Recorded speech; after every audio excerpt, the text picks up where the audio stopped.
Hello, everyone, and welcome to another edition, another episode, if you will, of 30 Parks in 30 Days. My name is Mike Redman, alongside my co-host, Darren Redman, my brother. We are excited. We are going to talk to Kansas City Royals, but how are you doing this February evening? I am excited I'm doing well, but I am so excited about talking about the Royals, and it's going to be for a very weird reason. Um, Okay, I'm, but I'm but intrigued. you know the way my brain works, it'll make sense maybe. But I'm very Okay. excited about talking about the Royals. Yes, and I'm excited to talk about the Royals, but I'm even most excited to talk about Nashville Tax Solutions and what they're doing and that they're expanding. And so tell our listeners a little bit, if you wouldn't mind, about Nashville Tax Solutions before we do the Royals Are talk. you talking about the Chris Bennett owned Nashville Tax Solutions that is now in two locations, Fort Pierce and Palm Bay? Yes, exactly. That is what I'd love to hear about. So, for those struggling with tax issues, whether you're behind on filings, dealing with a lien, or just need some expert guidance, Nashville Tax Solutions is here to help. The team knows the ins and outs of tax relief, and they're ready to help and fight for you. Don't just take my word for it. Don't take Mike's word for it. And, if there's even somebody else here, don't take their word for it, but listen to what some of the clients have had to say. Chris Bennett and his team saved me from a financial nightmare. They're knowledgeable, clear, and compassionate. So don't let tax troubles keep you up at night. Call 855-627-4829. Visit the NashvilleTaxSolutions.com or email info@NashvilleTaxSolutions.com today.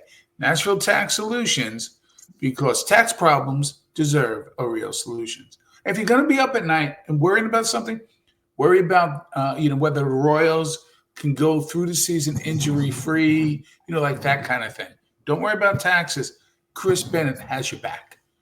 Yes, absolutely. Well said. Thank you. And shout out to Christopher and just so exciting to be able to expand. He was able to actually announce that while he was at the Super Bowl. He got to go live on Facebook and make that announcement. And so how awesome and rewarding that had to have been. So congrats, guys, for that. So thank you. And let's dive into the Kansas City Royals. I love talking about teams that are on the rise, that way outperformed last season. I believe I'm pretty confident that my sources are correct, that we're talking about a Kansas City Royals team that had a 30 game win improvement from one season to the next. That's almost unheard of in Major League Baseball. Usually if a team starts hot, that's not usual. They tamper off, but this is a team that really didn't falter too much and got 30 more wins in 2025 or 2024 than they did the year prior. So why do you think that is? Why did this team come out of nowhere in 2024 to surprise everybody and make the playoffs? Well, I tell you why, because the same reason they beat the Mets in 2015. I'm not being funny here. They have a wonderful organization. They have a wonderful farm system, and I don't know where they're ranked, but they know when to go after somebody. They're coached really well. When was the last time that you and I could have sat down and we talk baseball all the time and say they made this mistake? They were not fundamentally ready. This is a team that seems to stay out of the big injury, seems to not make a mistake, and they're very cerebral. They know how to go base to base. They play fundamentally sound baseball. And I love watching it. It might sound boring to people. We're not talking about some big 55 home run, 55 home run a year person. They are so fundamentally sound.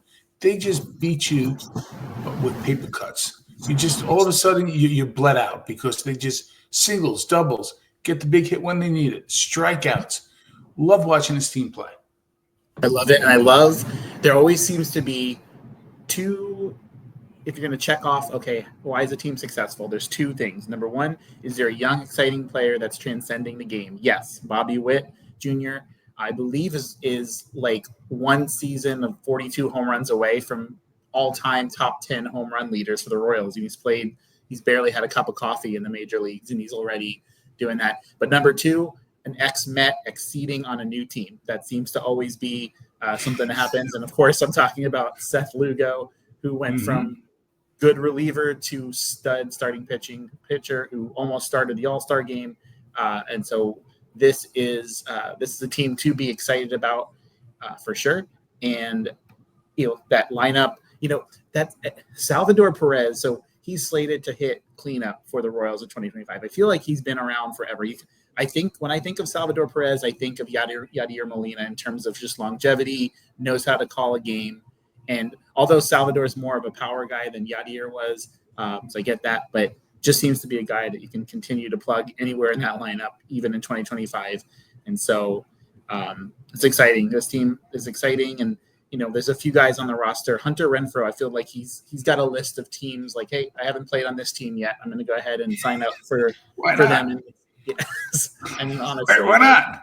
Yes. He's like the guy in like the church or in the local softball league who just, he can't stay on one team for a season. He's just got to keep switching teams, and they go to him at the end of the season. Hey, I know you played with this team, but why don't you come on board with us? He's probably got every color jersey in his closet. So whatever team he joins, he's got one to put on. But we love those guys, right? We love those guys. What team was he in last year? Don Baylor, toward the end of his career, it seemed like he was in the playoffs every year with a different team. He was that guy. Barry Bonds, same thing, going way back, Bobby's dad. But that's what you have there. I wanted to talk to you about, you look at Sal. You mentioned Salvatore Perez, right? 14 years in the major leagues. Stability. When you have stability up the middle, you got a good team. Yeah, you got a great team, and it starts at the top. You have Jonathan India potentially leading off at second base, who was a great player for the Cincinnati Reds. Tapered a little bit, and now kind of resurgence. And of course, you got that Bobby Witt in the 2 spot, and talk a little, and then those that may not know, Vinny Pasquantino in the 3 spot. 97 RBIs last year. They're going to build this franchise around him. Yes, love it. This guy, he would I want him on my team? Absolutely. And absolutely. Like you said, Vinny, he can't say without going like this. It's awesome. Yes, you got to talk with your hands when you mention Vinny. One guy that's no longer on the team, if we look at some notable subtractions, they traded Brady Singer, went to the Reds. Adam Frazier went to the Pirates. Paul DeJong is gone. But Tommy Pham, we're talking about guys who switched teams. I believe he was on 3 different rosters just in 2024. He started with the White Sox, bounce. So he's no longer on the team as well. But, I believe they're going to be fine. They'll move on from there. So those are the notable subtractions. I mentioned Jonathan India, big pickup for them, second base. Big from the Reds, big pickup. Yeah, big pickup for them. And, some other names, maybe not as well known, but Michael Lorenzen, Carlos Estevez, and Joey Weimer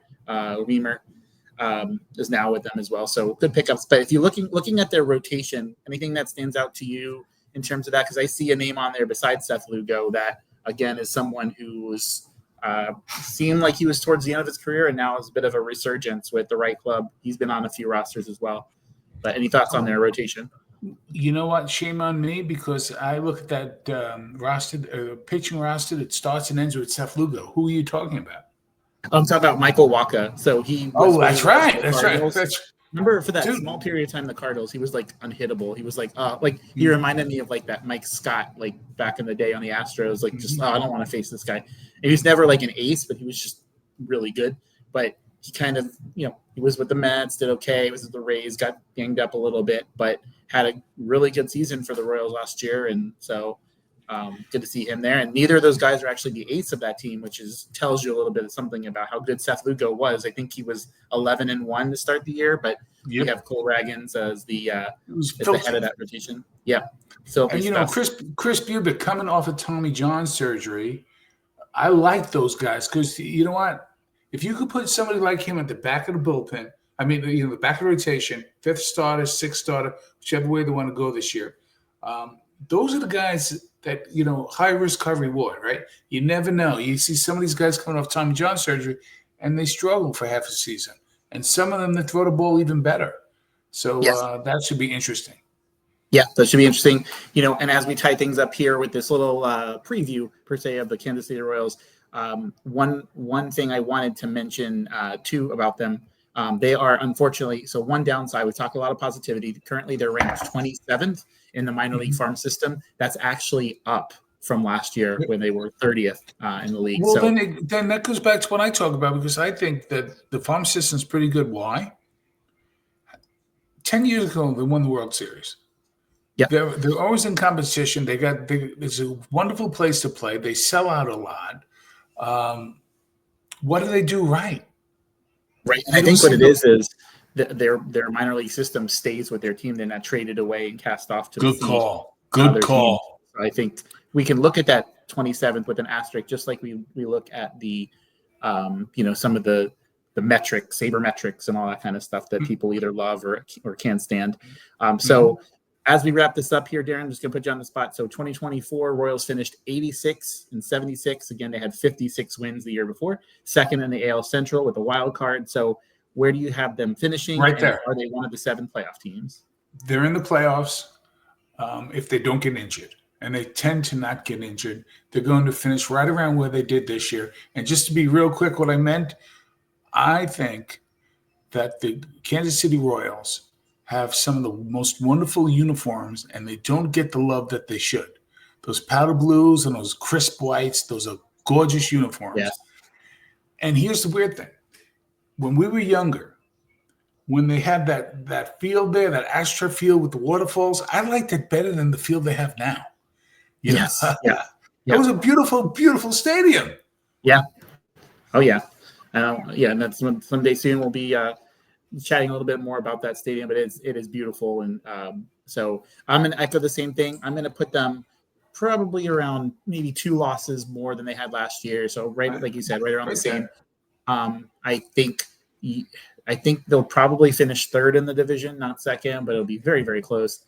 So many good teams there. So, but again, I do see them getting in the playoffs, just 1 seed lower than they were last year, but it doesn't matter. If you get in the playoffs, you're in the playoffs. So sum up, playoff team, yes, little down than last year by a game or 2, not by much, and expect great things from Bobby Witt. So thanks everyone for watching along. Excited to see what the Kansas City Royals are going to do in 2025. And until next time, we'll see you around the ballpark.